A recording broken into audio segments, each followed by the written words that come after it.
welcome to this live Q&A. Howdy. Hope everybody's enjoying their Saturday morning.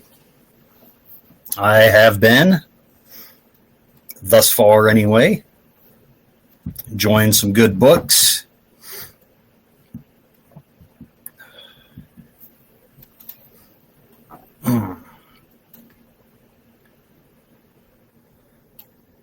And feel free to ask questions at any time. I'll be happy to answer them to the best of my ability.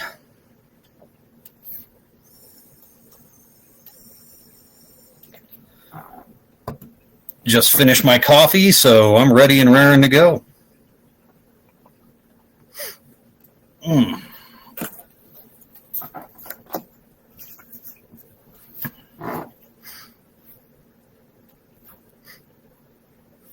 Speaking of books, what's everybody reading right now? What are we reading? Leave a comment on what we're reading. I'm currently chewing on John Keegan's Face of Battle, Alex Kershaw's The Longest Winter, and Alex Kershaw's The Liberator. Really enjoying The Liberator. That's a good one. Longest Winter's been good too. Just finished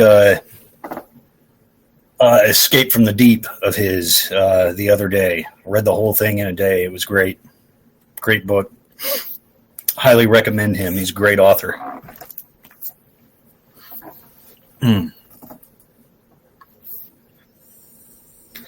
It's a good companion piece. Hell's Eden, Craig DeLuey. I'm going to have to look that one up. Hell's Eden.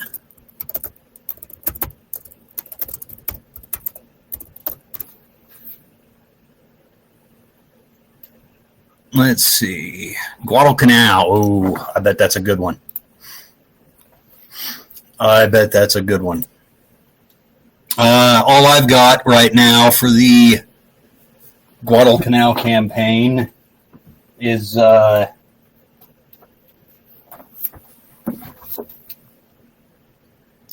Leckie's Helmet for My Pillow and Sidney Phillips' You'll Be Sorry. Those are what I've got for Guadalcanal right now, specifically. Of course, I've got some campaign books that deal with the Pacific War as a whole. But those are the two I've got for Guadalcanal specifically. And a novel about Guadalcanal. So it might be a lot like that one, Dark Sunrise to Korea, The Mountains, by Louis Cavaniero, who's a Marine Corps veteran, Korean War veteran, World War II and Korean War veteran. I'll have to look into that. I'm going to write that down, Hell's Eden. I'm always on the lookout for a good book. Hell's Eden.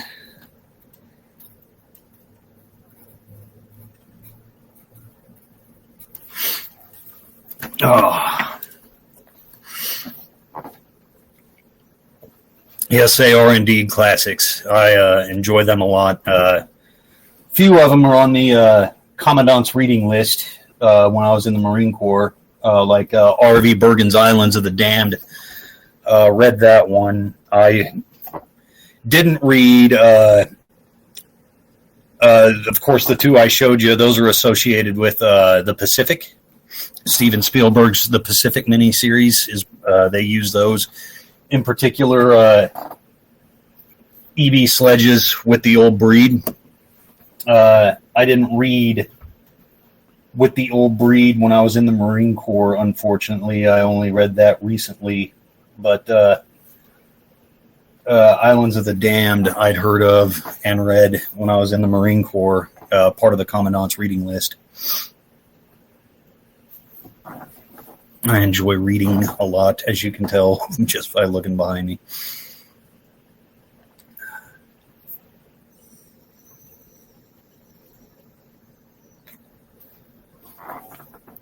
I brought up Kershaw's Escape from the Deep a little bit ago. That one was really good. True story, USS Tang. And the USS Tang's the most successful submarine of the American, the Pacific Theater. Most successful American submarine. Not the most successful of the war overall. That belongs to... I'm terrible with remembering German U-boat numbers. It's either U-41 or U-45. And Guns Up, not Guadalcanal, but PTO. I think I've heard of that one. There's another good one for Guadalcanal. It's a memoir, Goodbye Darkness. I read that a while ago. I was still in high school when I read that one, and I haven't read it again since. I'll have to revisit it. It was a pretty good one. I like that one. But yeah, Goodbye Darkness was another good one.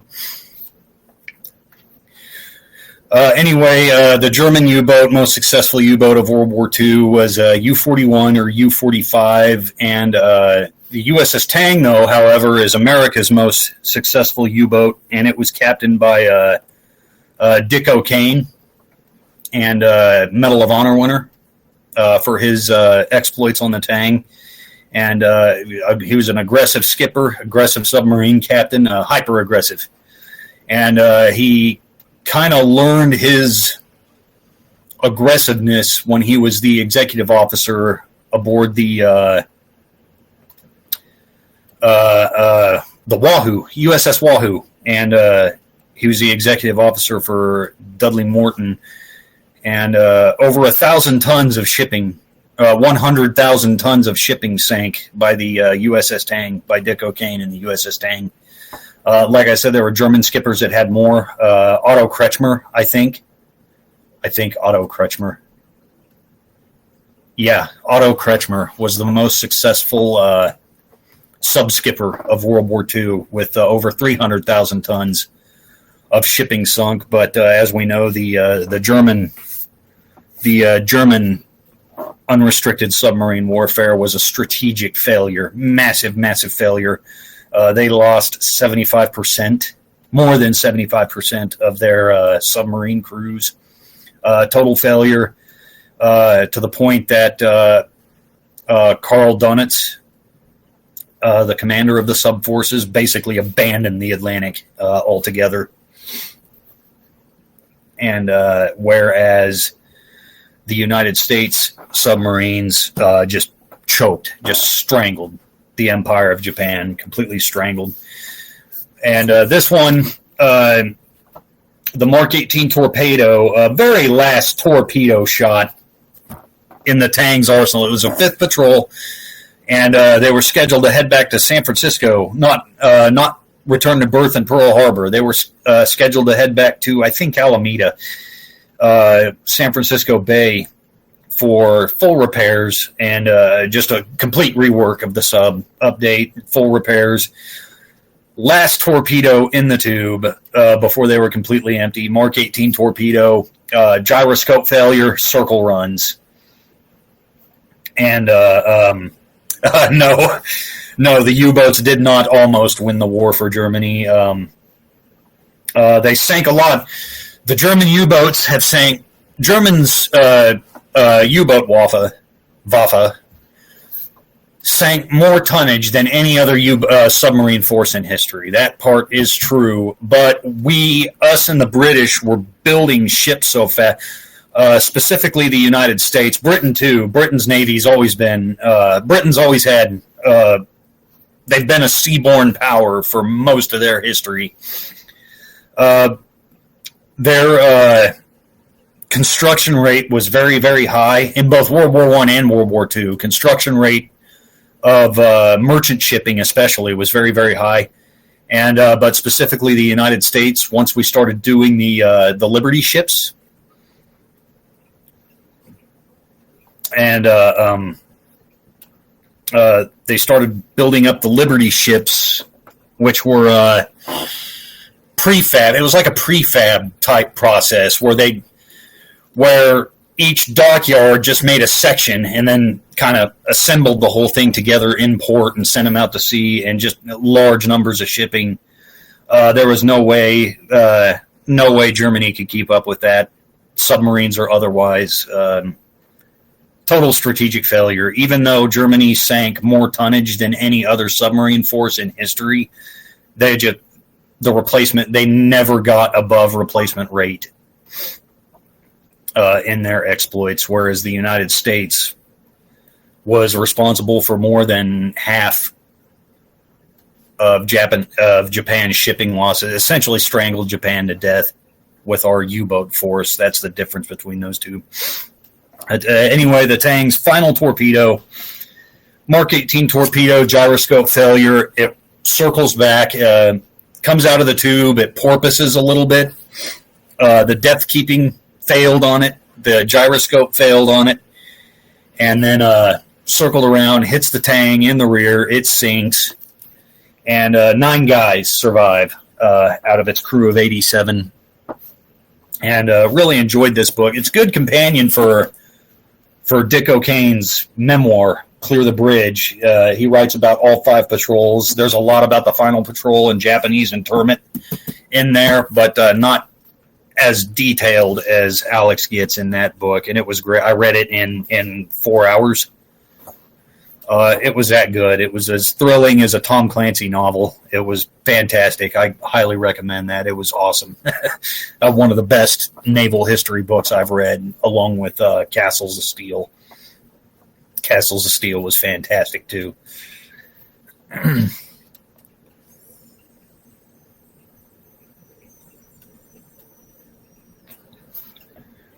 Yeah, they did. In fact, Churchill's famous quote, RCG-3 says, agreed, once we began building escorts and merchants in vast numbers, it was a matter of time. But until that time, they had a big impact on life in Britain and on morale. That is true. Very early in the war was referred to as the happy time. This would be 1940, 1941. And even in 1943, in fact, I've got another book up here. It follows the exploits of Reinhard Hartigan, but Operation Drumbeat and the Type 9 U-boats off the coast of the United States. And they really did a lot of damage in those early years, but it still wasn't enough to win the Battle of the Atlantic. It did have a morale effect. There's Churchill's famous quote that the only thing that, it's paraphrase here, I don't have the exact quote, but the only thing that ever really frightened me during the war was the U-boat peril. So it did have a morale effect, but morale and battlefield success are 2 totally different things. Hi then, welcome. Thanks for joining.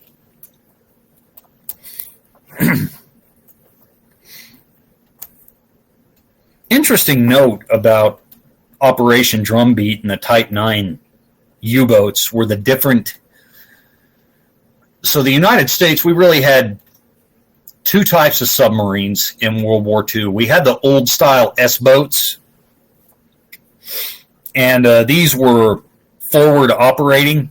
They didn't have the range of like the Baleo and the Porpoise class, the fleet boats.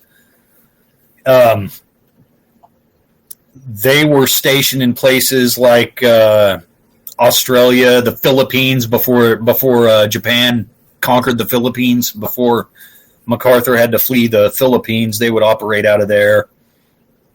Borneo, before that was taken over. They had much shorter range. They were based in forward areas. They were closer to the American S-boats were closer to a Type 7 U-boat. But the fleet boats were just unbelievable, even compared to Germany's Type 9 U-boats that they used in Drumbeat. We had active sonar on ours, where Germany did not. We still had hydrophone sonar, obviously. But our submarines were really made for the job that they performed, whereas the German U-boats kind of weren't. Even though they were more successful as far as tonnage goes, Hey, Rue, welcome. Good to have you here. Even though the German U-boats were more successful as far as tonnage and raw numbers, they really weren't built for the job they were given, where ours really were fighting submarine. I mean, they were designed active sonar. We could track completely submerged, even though we always, periscope's a thing. You read about it in the memoirs. They used it, but didn't have to. They could track our torpedo, the TDC, the torpedo data computer that we had was very, very advanced for its time.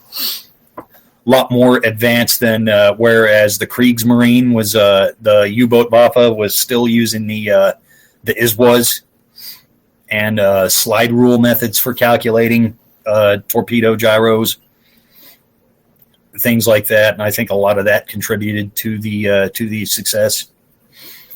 Why America was more strategically successful than Germany was in submarine warfare. And also that another major factor was just code breaking.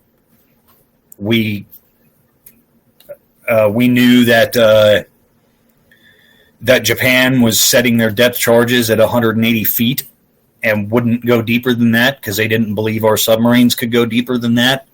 There are instances of the U.S. Tang and other Baleo-class submarines going below 600 feet, going further down than 600 feet. And that didn't get reeled until some dumb congressman opened his mouth in a public hearing.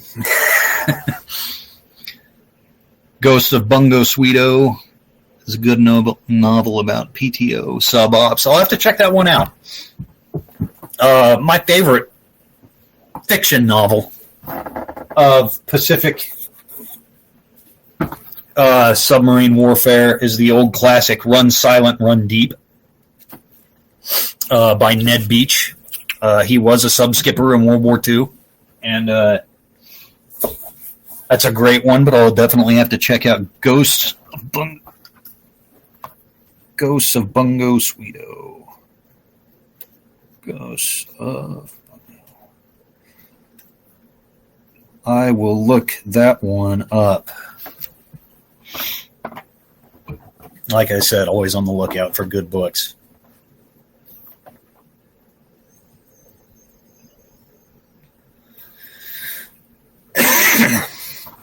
Yeah, I will definitely check that one out.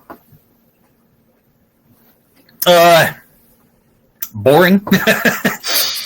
Mostly. Pacific's huge, and so usually what our fleet subs would do is they would depart Pearl Harbor, the sub base at Pearl Harbor, and top off on fuel at Midway on their way out. They'd go from Pearl to Midway, top off on fuel, and then patrol mostly the Philippine Sea, the Formosa Strait, the Taiwan Strait. The Sea of Japan was patrolled heavily. Some of the islands that Japan had forward areas on, like Truk Atoll, the Truk Atoll, would be patrolled a lot, but that's a lot of water to cover. A lot of guys, they would stay on the surface just to get there quicker, even though it was more dangerous, because until about really pretty late in the war, Japan had decent air coverage still of the Western Pacific. So staying surface, there was a lot of submerging. Staying surface was very dangerous with aircraft. But we had decent radar. The problem with radar, though, was it works both ways.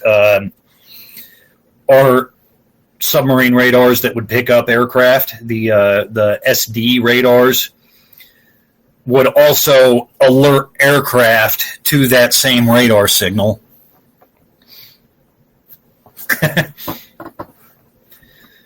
There was in Kershaw's book, he talks a little bit about the food on board. Captain O'Kane really went out of his way to take care of his guys. He had a ice cream maker installed on board the submarine. He had, what else? A soda fountain installed on the submarine. There's accounts of Thanksgiving turkeys and pies on board, exotic fruits, pineapples, things like that. They really did their best to, and O'Kane's not the only one. A lot of the sub captains did their best to take the best care of their men as they could. They would cajole, a little bribing and cajoling to get the best equipment on board for their guys possible. I've not read any accounts of fishing on board a submarine. I can't answer that one for sure. Just from what I've read, I've not read any accounts of that. I'm sure it happened. I mean, they are at sea. I've just not read about it, so I can't verify that.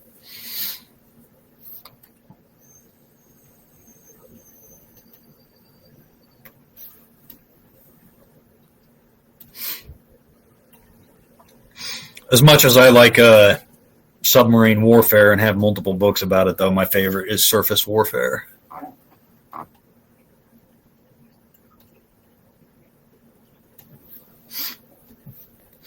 Yeah, I don't know. I've not read about that either, about exercise. I'm sure they did. I would guess the torpedo men got the most exercise. But I'm sure there were things they could do, especially if they were surfaced in fair weather. Centex, welcome aboard.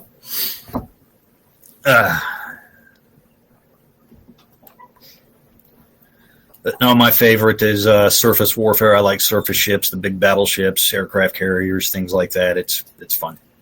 That's my favorite part of naval history. Like I said, Castles of Steel is one of the best naval history books I've ever read by Robert K. Massey. World War I, Great Britain and Germany.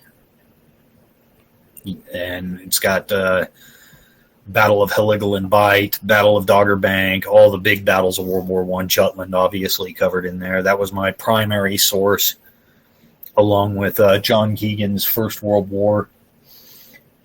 But that was my primary source for my Jutland trilogy, was Robert K. Massey's Castles of Steel.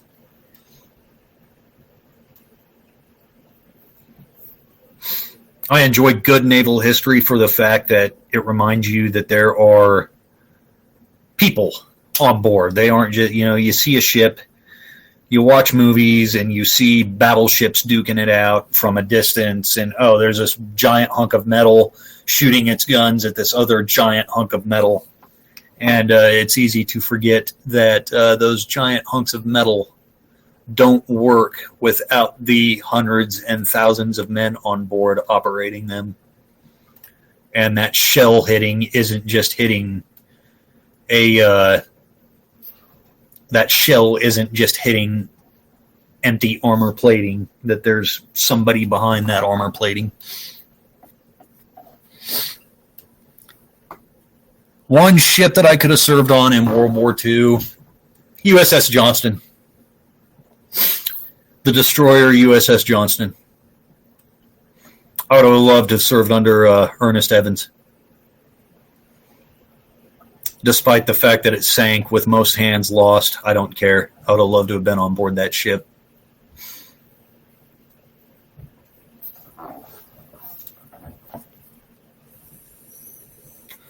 And that was that ship was famous for leading the charge at Battle off Samar during the Battle of Leyte Gulf. Led the way. Little destroyer went up against pretty much what was left of the Japanese Navy, the entirety of the Japanese Navy that was left, and led the charge. Pretty impressive. Amazing.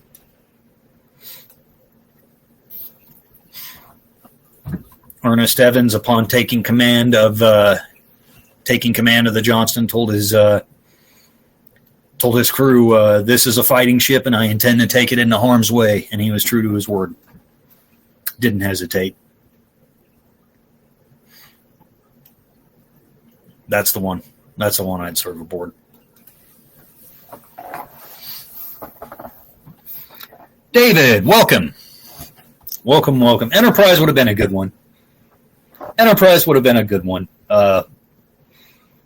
Just getting a chance to be there with Bull Halsey. That would have been highly motivating. Knowing that he was that he was there with you. You were on his flagship. That would have been pretty amazing. But yeah, still, USS Johnston is the ship that I would prefer to serve on. If I could serve on any ship in World War II.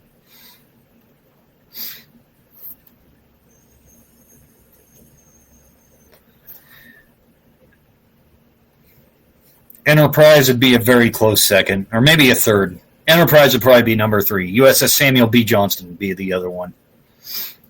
Destroyer escort that also fought in the Battle off Samar. USS Samuel B. Roberts.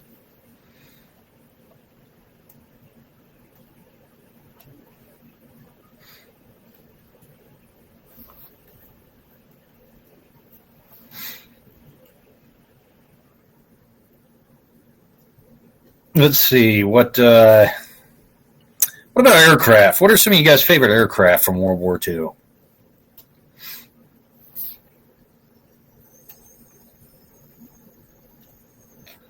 I like the Mitchell. That one's my favorite.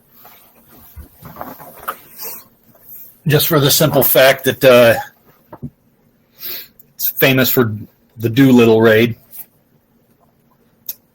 It's one of my favorite stories from World War II, and I just love the B-25 Mitchell for it.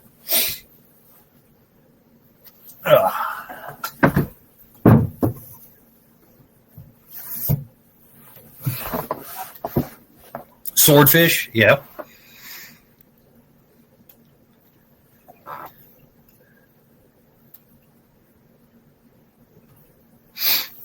Yeah, and that is true. And the reason that, it's in the name, the tin cans. Destroyers and destroyer escorts only had 3/4 inch armor plating, whereas obviously other ships were much more heavily armored. The armor plating on a destroyer and a destroyer escort was only 3/4 of an inch thick, earning them the name tin cans. And anything, kamikazes and wreak havoc. It's actually interesting if you read about the USS Johnston, Ernest Evans ship. The thin armor actually helped them. So battleship and cruiser shells are meant to puncture thick armor, and so a lot of the hits that these destroyers and destroyer escorts would take from these bigger ships wouldn't detonate. They would just pass through the ship, pass clean through, and go into the water on the other side of the ship. And it made a clean enough hole that those holes were easily patchable, even if it was below the water line. Unfortunately, though, the most damage that Johnson took at the Battle off Samar was a battleship shell from, I think it was Yamato.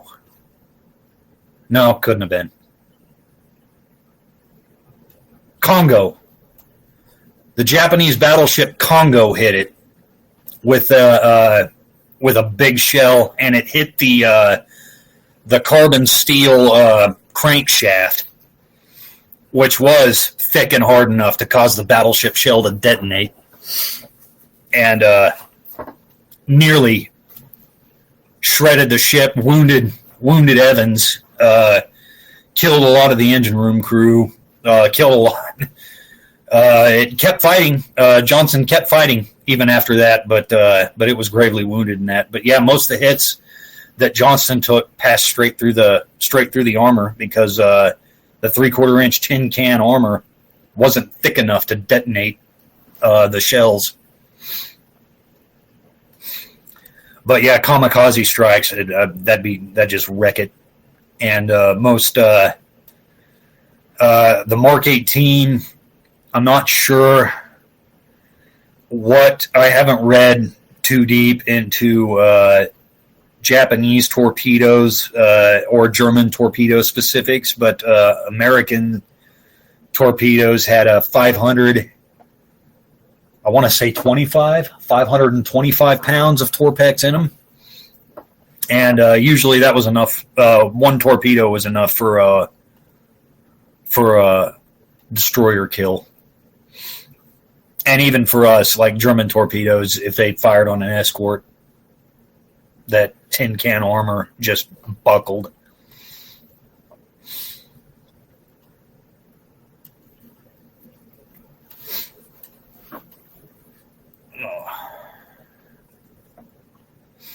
Swordfish, that is a cool plane. I do like it.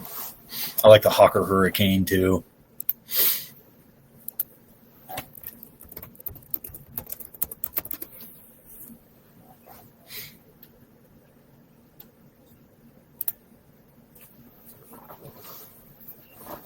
Those old biplanes are fun.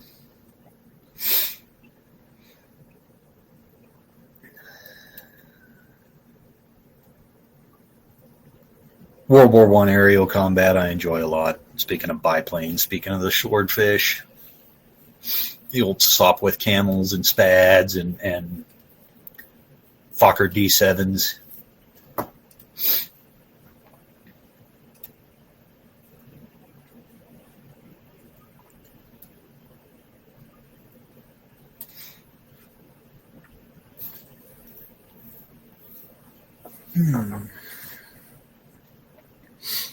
Oh, what else we got?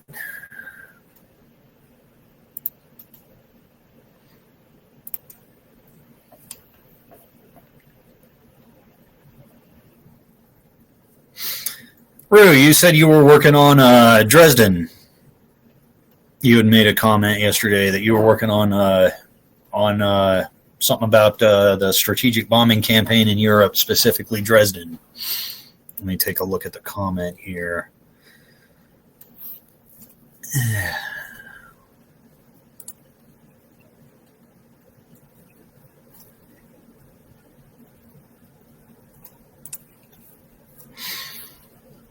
And the question was, I'm due to write about Dresden. Your quick take on the operational aspect of it.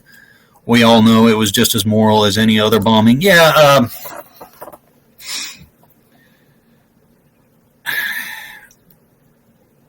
strategic bombing, in my opinion, is unavoidable. We do it today with precision weapons, obviously, which reduces.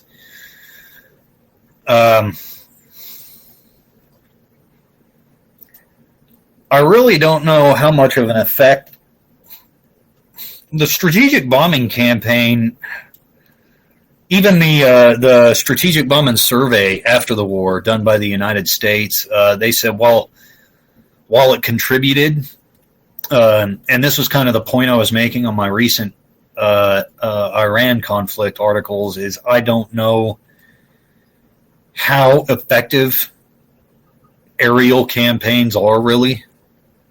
I mean, they are necessary in a way. You want to, the more of your enemy's infrastructure you can knock out, the harder it is for them to produce, the harder it is for them to contribute to the war effort. You're talking rail lines, factories, industrial ports, things of that nature.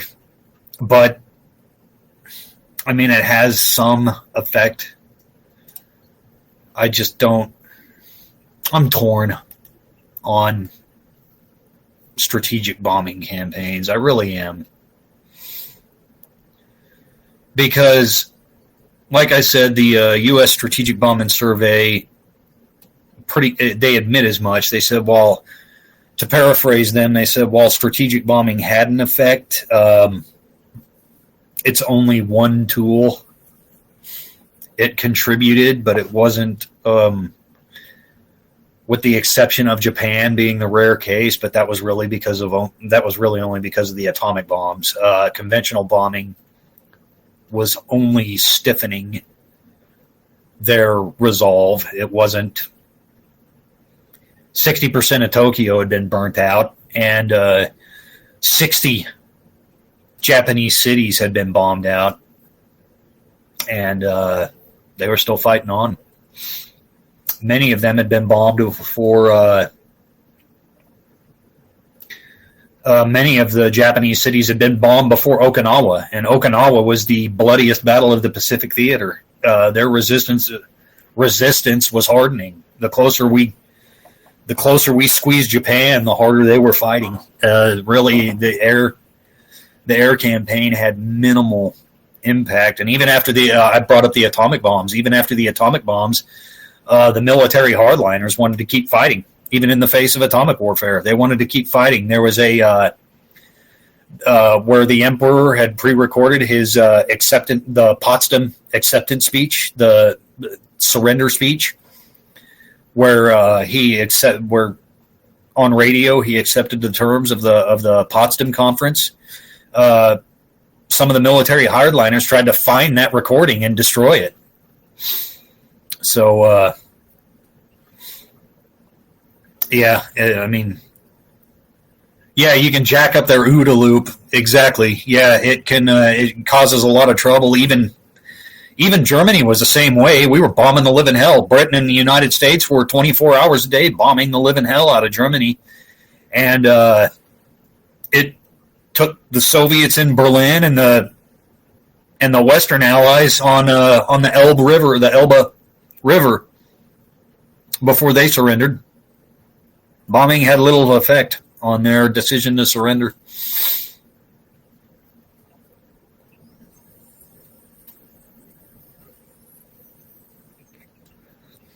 As much as we may not like it, boots on the ground. Unless the enemy is at your doorstep, it's very hard to force a submission.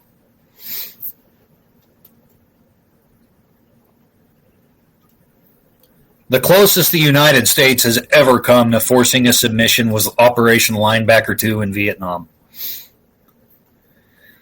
B-52s pounded Haiphong and Hanoi for 11 days straight, and finally got the North Vietnamese assembly to return to the Paris conference, but it had no effect on their.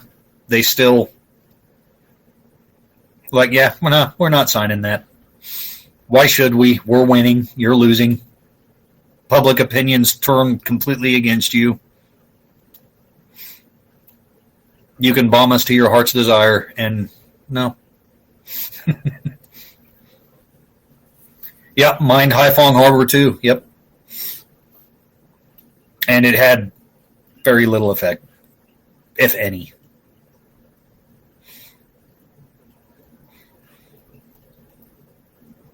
Hell, there were lesser operations of Rolling Thunder that bombed the hell out of the Ho Chi Minh Trail through Cambodia and Laos, and it did not stop the flow of supplies and troops along the Ho Chi Minh Trail. They just reinforced it with anti-aircraft guns and aerial preventative camouflage.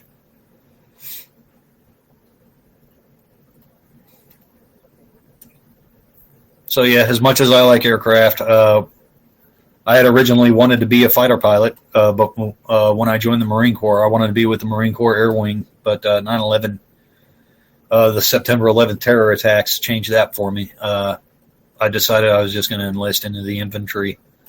But originally, I love combat aircraft. Pretty much, I've still got this book from elementary school that my dad got me at a book fair when I was in elementary school. I love combat aircraft and wanted to be a pilot. But as far as the effectiveness of aerial campaigns, it can cripple, it can weaken, but it cannot eliminate the threat. The Taliban's another good example of that. I mean, we bombed the living heck out of the Taliban in Afghanistan. We carpet bombed the mountains in some places. We sent B-51s and B-1s and B-52s in with full loads. Not even JDAMs, not even just full load dumb bombs, and dropped them in those mountains. Who controls Afghanistan? Us? No.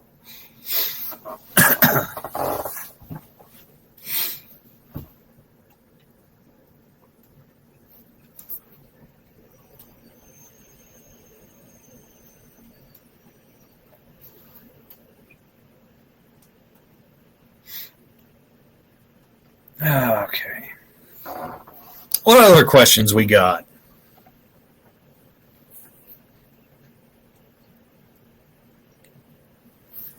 Let's see.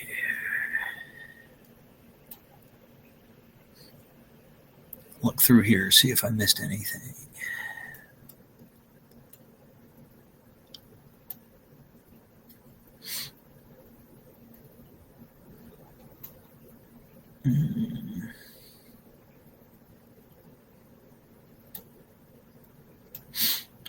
Speaking of Enterprise RCG-3, I was looking at that.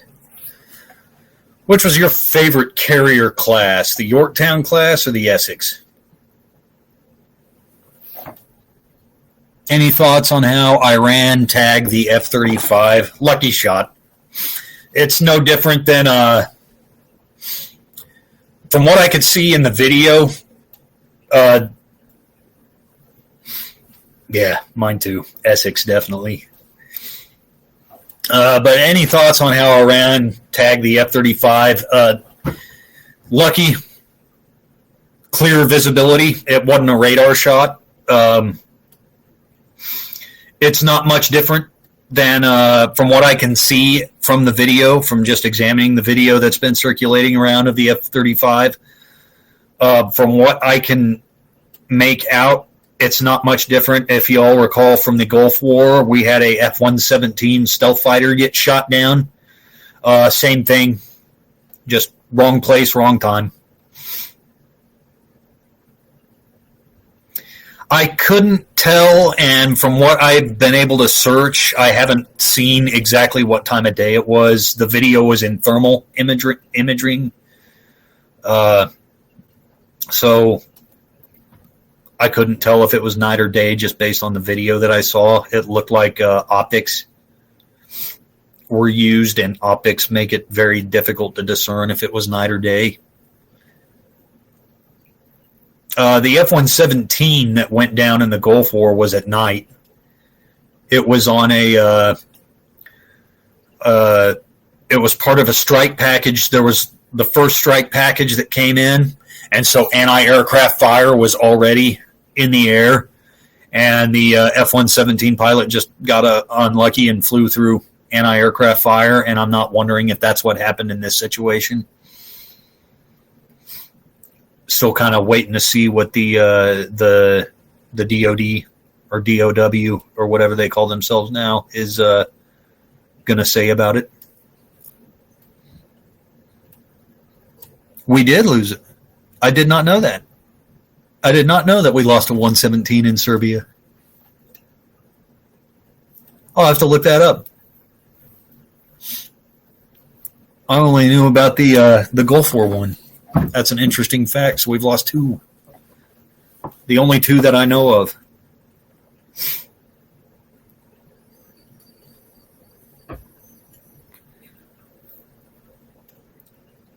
The F-35, it's interesting because it is a stealth aircraft, but it kind of has the F-22 profile, but it's not as stealthy as the F-22. It's got a very low cross-section, and I know they use that radar-defeating coating on it.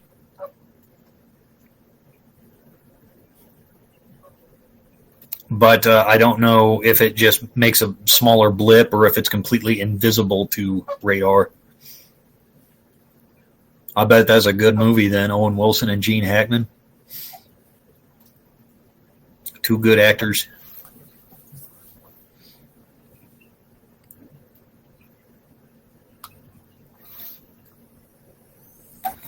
I'll have to look into that. Let's see.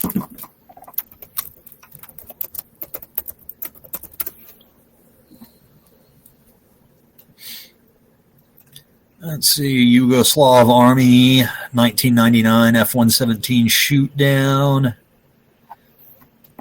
I don't want the event, I want the movie.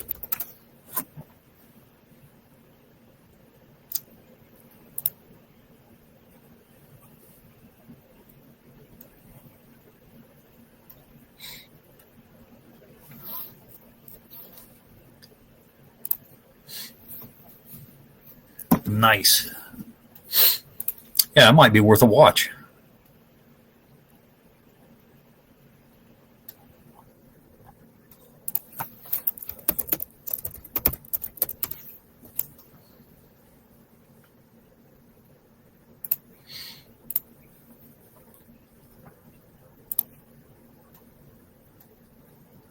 Yeah, I'll have to check that one out. Interesting.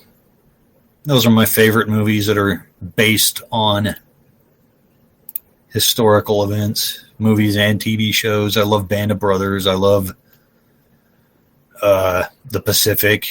Masters of the Air was really good too.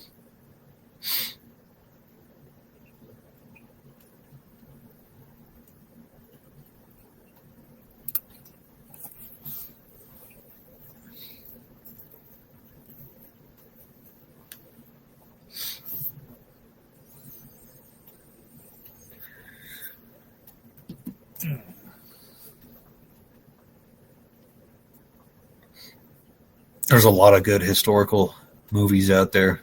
Tora Tora Tora is one of my favorites. I love that movie.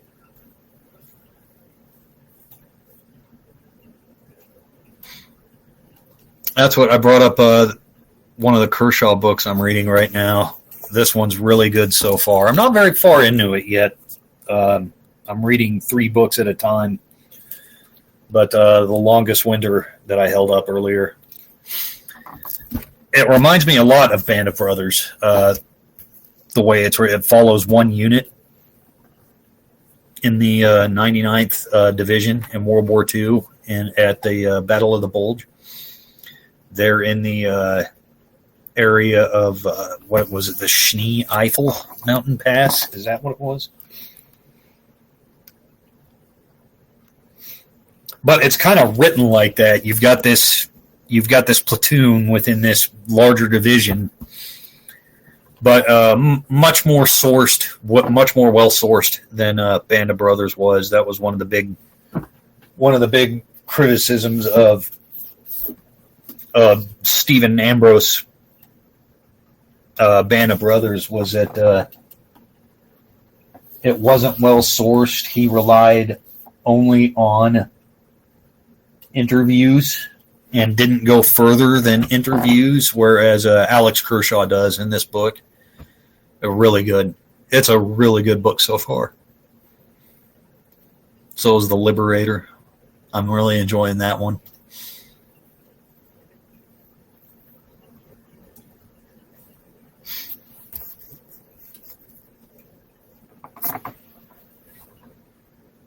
That'd be great if they made a mini series of this one. If they made a mini series of this book, that would be awesome. I'd watch it in a heartbeat. Just from what I've read so far, I have 9/10 of the book to go, and I'm already hooked.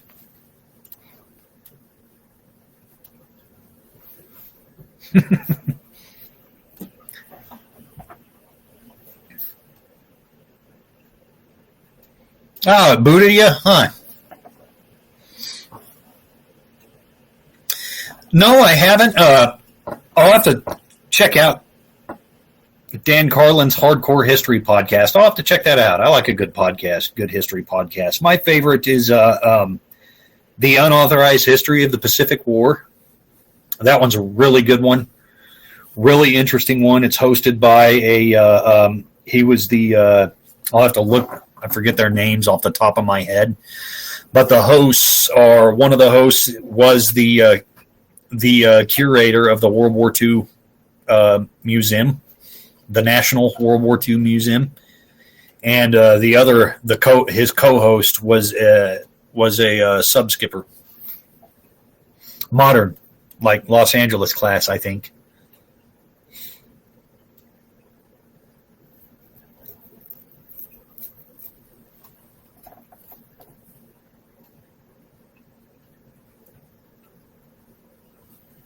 Yeah. Ghosts of the Ostfront on Kursk, that'd be a good one too. Battle of Kursk is one of my favorite battles. I have 5 favorite tank battles. Kursk is one of them.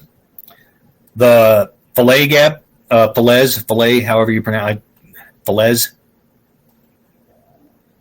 I think Filez Gap. Right after D-Day. And then the 3 big tank battles of Desert Saber, 73 Easting, Battle of Norfolk, and Battle of Medina Ridge. Those are my 5 favorite tank battles.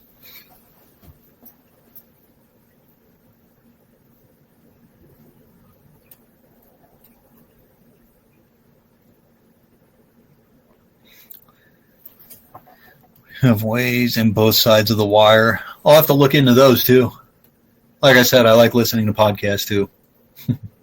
Reading books, listening to history podcasts, watching history shows.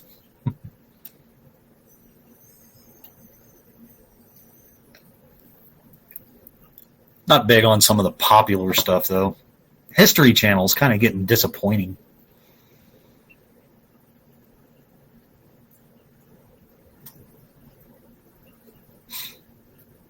The history shows I like now are on the Great Courses app.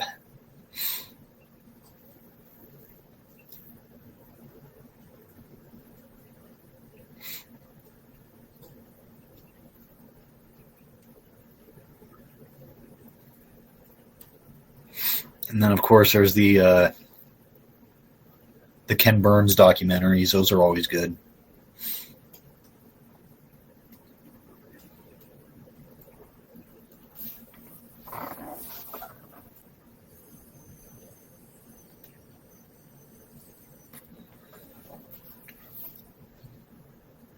Oh, I'll have to look into that, Rue. I will definitely look into that.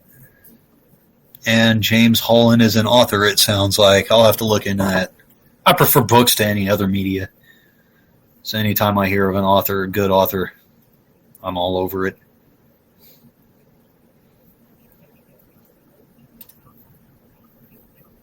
These are great suggestions, though. I'm going to write some of these down. Hardcore History Podcast.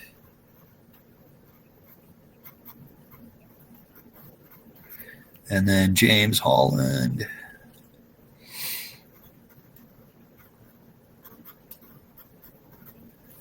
We have ways in both sides of the wire.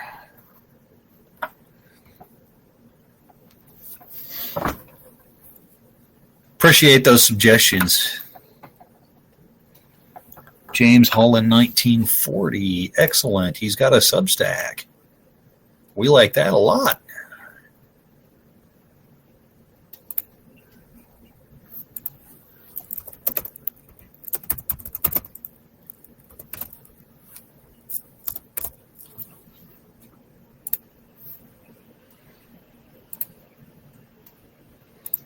Already following. Cool.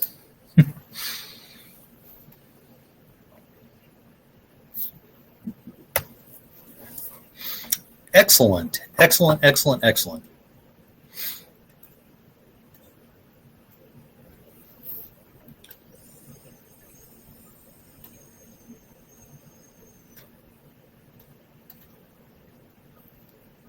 What about campaigns? World War II campaigns before I take off here.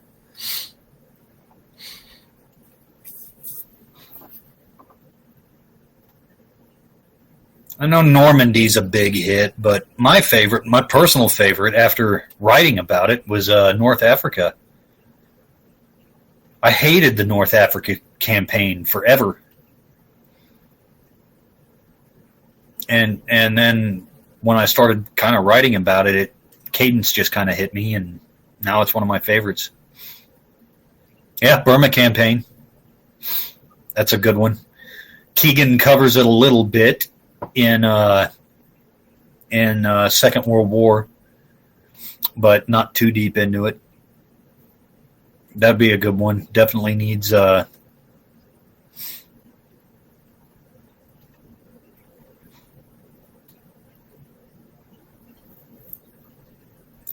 of the forgotten parts of Indochina and World War II area.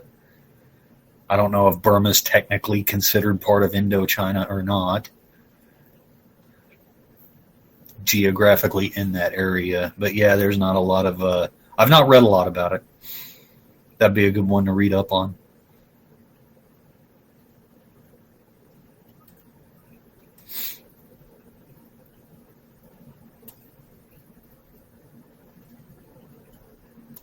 It's amazing thinking about Japan, how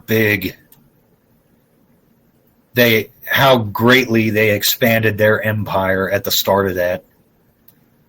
Really, for them, everybody thinks World War II is 1939 with Germany's invasion of Poland, but really for Japan, it started in 1936 with the second Sino-Japanese War. And then their empire just kind of spread to a very large land and sea area.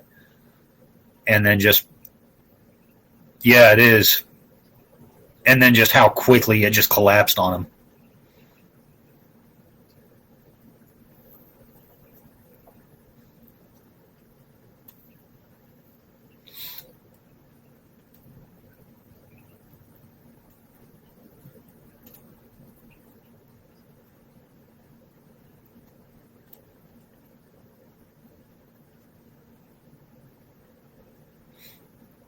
They held out longer than Germany did, though. And Germany had a massive empire, too. Continentally. Japan really was more ocean than land, with all those islands and everything, but...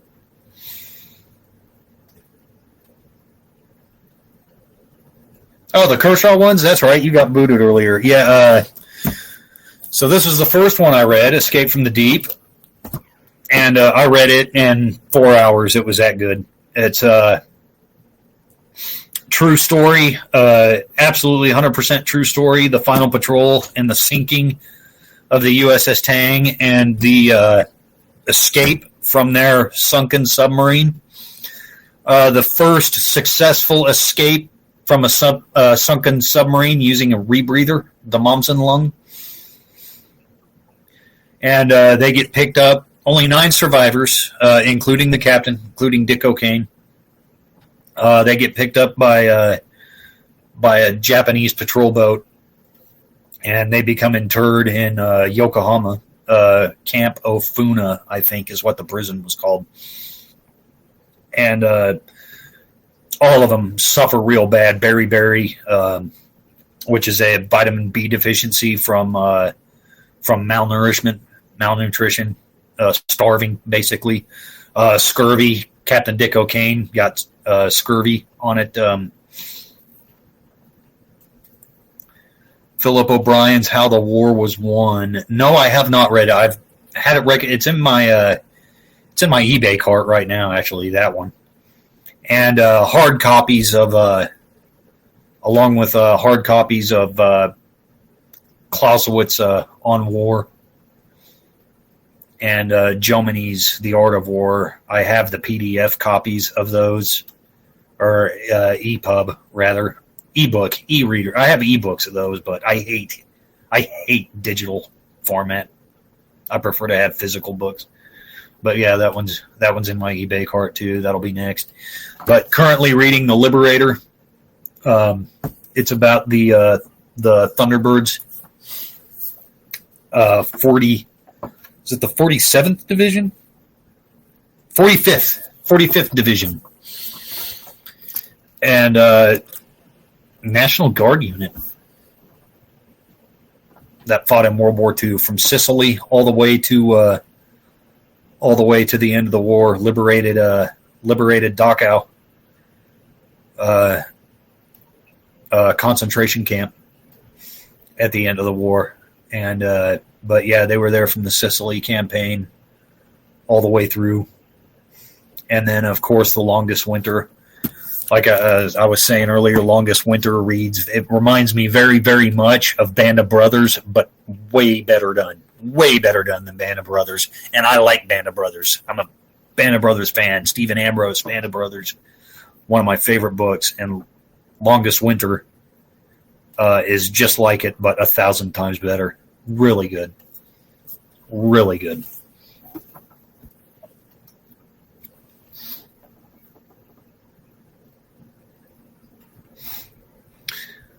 Let's see how the war was won. Phillips O'Brien. Like I said, I think I've got it in my eBay cart here.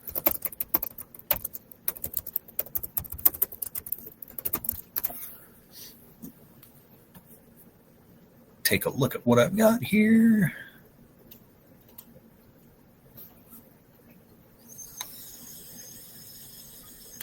Oh, wait a minute. No. I don't have How the War Was Won in there.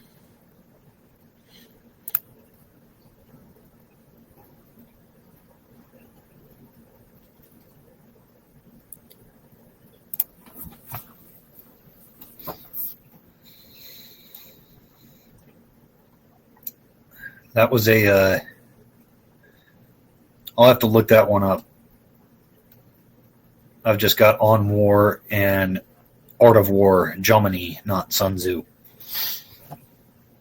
I'll have to add that.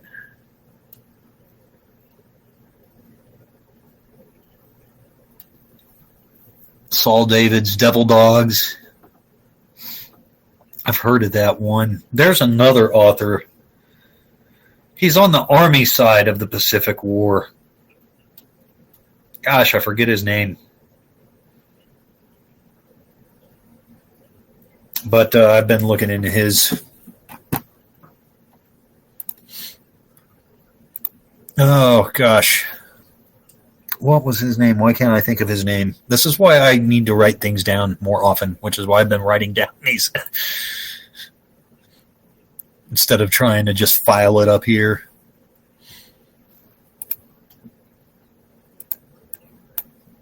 Oh, gosh, there's one. But it's the he mostly focuses on the U.S. Army's exploits in the Pacific, New Guinea campaign, things like that. If I remember, yeah, I don't have it in any of my notes on my computer either. If I remember it, I will bring it up. I will put it in a Substack note for everybody to check out.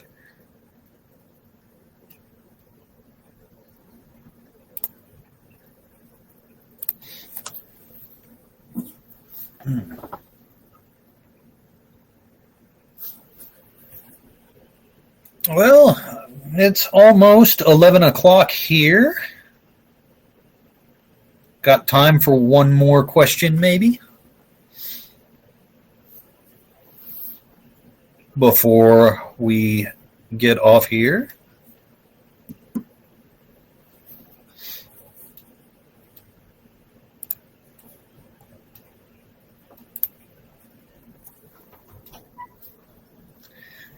Quick thoughts on Dresden. Bad deal. I mean, unavoidable. RC3, glad you enjoyed it. Enjoyed having you here. But yeah, it's a bad deal. The strategic bombing campaigns were very, very brutal. But I don't think there's a way of getting around it. I mean, I know even in modern warfare, because what sense is it going to make to allow an enemy to continue to provide his to continue to produce and supply his war effort. That's why I think if we ever got in another major industrialized war like the World Wars again, you're going to see unrestricted submarine warfare come back. It's just going to happen. Are you really going to let your enemy continue to supply itself? Are you really going to let your enemy... I know there's moral qualms about it. Merchant Marines are generally civilian. I mean, they kind of treat it like a military force, but it's not. It's civilian crewed. Merchant shipping is civilian shipping, much like the strategic bombing campaign, where you see the firebombing of Dresden and Hamburg and things like that, Tokyo, Yokohama, these other cities. But as much as we don't like it, it's unavoidable, I think. I don't think there's any way of getting around it. Ugly but necessary part of warfare, because your factories are going to get converted. We do it in the United States.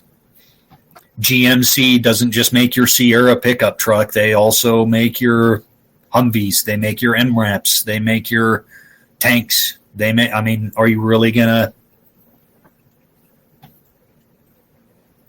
Even with precision-guided munitions, the risk to civilians is there. Because just like what I was talking earlier with ships, they're not just empty pieces of metal floating on the ocean. They're crewed by people. Factories are crewed by people. It's an unfortunate aspect of war. It's unfortunate that war has to happen at all. But unfortunately it does. And Plato, one of my favorite quotes is by the ancient Greek philosopher Plato: "Only the dead have seen the end of war."